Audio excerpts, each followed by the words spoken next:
ሰላም ሰላም ሰላም ጤና ይስጥልኝ። እንደምን አደራችሁ? ሁለት ሀሳቦችን እንወያያለን። ማሂምነትና ጊዜ ምን ግጭት አደረጉ በሚል ሀሳብና በማሂምነት ምክንያት ግጭት እንዴት ሊፈጠር ይችላል? በማሂምነት ምክንያት ግጭት እንዴት ሊፈጠር ይችላል የሚል ሀሳቦች ናቸው። በዚህ ላይ አጠር ያለች ውይይት እናደርጋለን። ይሄ ግጭት ማንኛውንም ነገር ማሂምነት ላይ የሚፈጥረው ግጭት ወይም ማሂምነት የሚፈጥረው ግጭት ሁኔታ እንዴት እንደሚፈጠር ዝም ብሎ ማሂምነት ግጭት አይፈጥርም። ድንጋይ ከድንጋይ ጋር አይጋጭም። እንኳን እንጨት ከእንጨቶች ጋር ቅጠል ካልተገናኙ በየቅላቸው ንፋስ ያወዛውዛቸዋል እንጂ ካልተገናኙ ምንም አይነት ነገር ግጭት የሚባል ነገር አይፈጠርም። መጀመሪያ ማሂምነት እርስ በርስ የሚያደርገው ግንኙነት ይኖራል። በማሂምነት የሚያደርጉት ግንኙነት ላይ የሚፈጠር ግጭት ሊኖር ይችላል። አውቆ አጥፊም ደግሞ ግጭት ሊፈጥር ይችላል። ማሂም ሳይሆን እያወቀ የሚያጠፋም ግጭት የሚፈጥርበትን ሁኔታ መፍጠር ይችላል። ስለዚህ ግንኙነት እንውሰድ። ለምሳሌ እንደ ምሳሌ አድርገን በማሂምነት መካከል ላይ ግንኙነት ይኖራል። ግንኙነት ምንድን ነው? ምን አይነት ግንኙነት ብለን እንደው ሰፋ አድርገን ወደ ውስጥ ሳንገባ ግንኙነት የሚባሉ ምን አይነቶች ናቸው ብለን እንገምት። በማሂምነት መካከል ላይ ግጭት የሚፈጥረው ከግንኙነት የሚመነጨት ከሆነ ምን አይነት ግንኙነት ናቸው ግጭት መፍጠር የሚችሉት? ሀሳቦችንና ስሜቶችን ለመግለጽ ወይም ለመለዋወጥ በሚጠቀሙበት ድርጊት ወይም ሂደት ላይ ያለመግባባትና ያለመስማማት ይፈጠራል። የሚያስማማውን ጉዳይ ሳያስማማ ቀርቶ ግጭት ሊፈጠር ይችላል። ይህንን የግጭት አመጣጡና አመሰራሪቱ ሁኔታ ከምን የመነጨ ነው የሚለውን ወደ ውስጥ ስንገባ ምንድን ነው ማሂምነት ነው ይህን ግጭት ሊፈጥር የቻለው የሚለውን ውስጣዊ ይዘቱን በኋላ እናየዋለን። የመገናኛ ዘዴዎች ምን ምን ናቸው? ሀሳቦችን፣ ስሜቶችን ለመግለጽ ለመለዋወጥ የሚጠቀሙበት የመገናኛ ዘዴዎች ምን ምን ናቸው? በማሂምነት ምክንያት ግጭቶች እንዴት እንደሚፈጠሩ የሚለውን ሀሳብ መልስ ለማግኘት ግንኙነት ብለናል። ግንኙነት መንገዶች፣ የመገናኛ ዘዴዎች ምን ምን ናቸው? መግባባት በቀላሉ መግባባት ግንኙነት ነው። በቀላሉ ከአንድ ቦታ ወደ ሌላ ቦታ መዟዟር ግንኙነት ነው። ከአንድ ሰው ወደ ሌላ ሰው ሀሳብን ማስተላለፍ ግንኙነት ነው።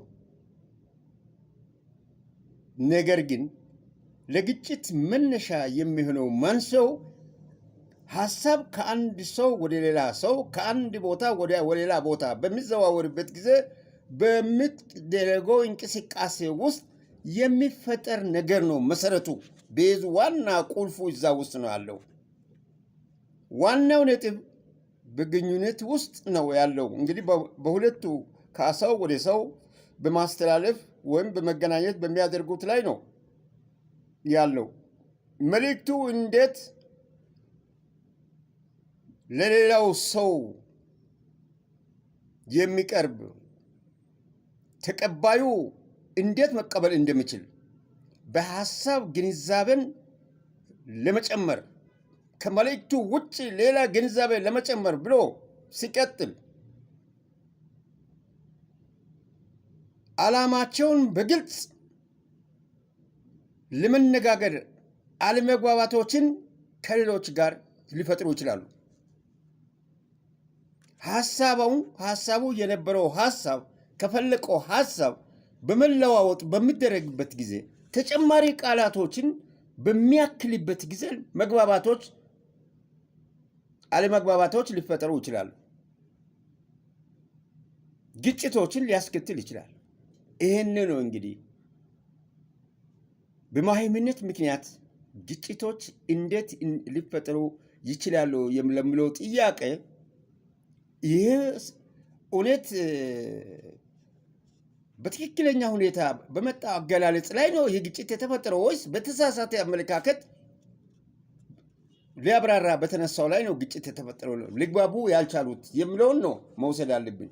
የግንኙነት መደቦች የንግግር የቃል ግንኙነት አለ። በንግግር በምናገርበት ጊዜ በሚያስረዳበት ጊዜ በሚያብራራበት ጊዜ በቃል ግንኙነት አለ። የዛን ሰዓት በቃል ውስጥ ያለው ቃልን ስትሰነጥቅ የሚመጣው ያለመግባባት ግጭትን ሊያስከትል የሚችል መሆኑ የንግግር የቃል ግንኙነት ባለ ወቅት ላይ ነው። የቃል ያልሆነ ግንኙነትም አለ። የሰውነት እንቅስቃሴን በማሳየት በምልክት የመጠቀም ግንኙነት አለ። አሁን ብዙውን ጊዜ ይሄ ለኛ ደግሞ አዲስ ጥንት አልነበረም፣ አሁን የተጀመረ ስለሆነ መናገር የማይችሉ ጆሮአቸው እየሰሙ መናገር ለማይችሉ ምልክት ቋንቋ አለ። ጆሮአቸው እየሰማ መናገርም ሲችሉ አይናቸው ለማያዩት የመሳሰሉ ምልክት ቋንቋዎች አሉ። በድምፅ በምልክት ቋንቋ መጠቀም የሰውነት እንቅስቃሴ ምልክቶች ሊኖሩ ይችላሉ። ድምፅን ሰምቶ መናገር መልስ መስጠት የሚችሉ ሁኔታዎች አሁን ተፈጥረዋል። የቃል ያልሆነ ግንኙነት የሰውነት የቋንቋ ምልክቶች ሊሆኑ ይችላሉ። የጽሁፍ ግንኙነት ሊሆን ይችላል። በማንበብ ቀጥታውን በሰነድ ላይ የተቀመጠውን ዳይሬክት በማስተላለፍ የሚደረግ ግንኙነት ሊሆን ይችላል። ምስላዊ ግንኙነት ግራፎች፣ ገበታዎችና ካርታን የመሳሰሉትን በማቅረብ ግንኙነት ሊፈጠር ይችላል። ካርታን በምታቀርብ ይህ በሰለጠነ ሁኔታ በሚደረገው ነው። ካርታው በአይን የሚታየው ነው። ካርታውን ነው የምታስረዳው። ይቅርታ፣ በካርታው ላይ የተቀመጠውን ታስረዳለህ። ግራፍ የተቀመጠው ይህን በቁጥር የሚያሳይ እድገቱን የሚያሳይ ሁኔታ በግራፍ ግንኙነት ልታደርግ ትችላለህ። በእነዚህ የግንኙነት መደቦች ነው ግንኙነት የምታደርገው። ነገር ግን በማህይምነት ምክንያቶች ይህን አይነት ግልጽ ያልሆነ ሁኔታዎች በአይን የሚታይ መለወጥ፣ መቀየር፣ መጨመር፣ መቀነስ በማያስችል ሁኔታ ላይ በሚደረግበት ግንኙነት ላይ ግጭት ሊፈጠር ይችላል። ማህይምነትና ጊዜ ምን ግጭት እንደሚያደርጉ የጊዜ ሁኔታም ግጭት ይፈጥራል። ቀጠሮ ያለማክበር ግጭት ይፈጥራል። ቅሬታን ያመጣል። ጊዜን ያባክናል። ጊዜ ሰዓት ያለማክበር እጅግ በጣም ከፍተኛ ግጭት ውስጥ ቅሬታ ሊፈጥር ይችላል። በሰዓቱ መደረግ ያለበት ሁኔታ ሳይደረግ ሲቀር ውስጣዊ ስሜቱን ይጎዳል። ይሄ ጊዜ ያለማክበር ከማወቅ የተነሳ አይደለም፣ ካለማወቅ የተነሳ ማህይምነት የሚያስከትለው ነው። ሰዓት ያለማክበር የሚያመጣው ችግር። ስለዚህ ጊዜን ያለማክበር ራሱ ግጭት ይፈጥራል፣ ምንጭ ይሆናል ለግጭት። አለመግባባትን ይፈጥራል። ያለመግባባት ደግሞ ለግጭት ዋናው መሰረቱ ነው፣ ቤዝ ነው። ስለሆነ ሀሳቦችንና ስሜቶችን ለመግለጽ ወይም ለመለዋወጥ የመጠቀም ድርጊት ወይም ሂደት ነው ግንኙነት። በግንኙነት ውስጥ ነው ያለመግባባቶች የሚፈጠሩት፣ ግጭቶች የሚፈጠሩት በግንኙነት ነው። ያለ ግንኙነት ምንም አይነት ነገር ሊፈጠር አይችልም። ግንኙነት ከሌለ የለም፣ ዚሮ ነው። ድንጋይና ድንጋይ ግንኙነት ሲኖር ይጋጫል። በአግባቡ ካስቀመጥከው ቤት ይሆናል። ድንጋይና ድንጋይ ላይ ድንጋይ ከደራረብከው ቤት ይሆናል። ካፈረስከው እየተሰባበረ ይወርቃል። ግጭት ይፈጠራል። ሰላም ይነሳል። ስለሆነ በዚህ ሐሳብ ላይ ሰፋ ባለ ሁኔታ ለእናንተ እንደገባችሁ ለእኔ እንደታየኝ ነው ማስረዳት የፈለግኩት። እናንተ እንደገባችሁ በሶስቱም ሐሳቦች ላይ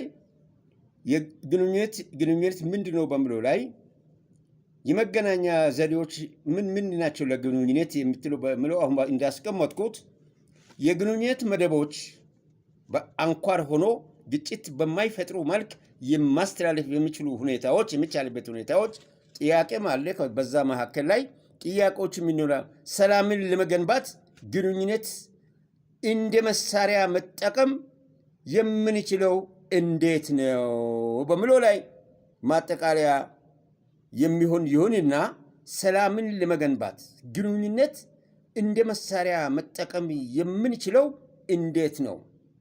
ይህን ሐሳብ በቀጣዩ ላይ እንዴት ነው ለምሱ ተገቢውን ምላሽ ለመስጠት እንቀርባለን። ለመልሱ እንመለስበታለን። በቸር ያገናኘን። ደህና ዋሉ።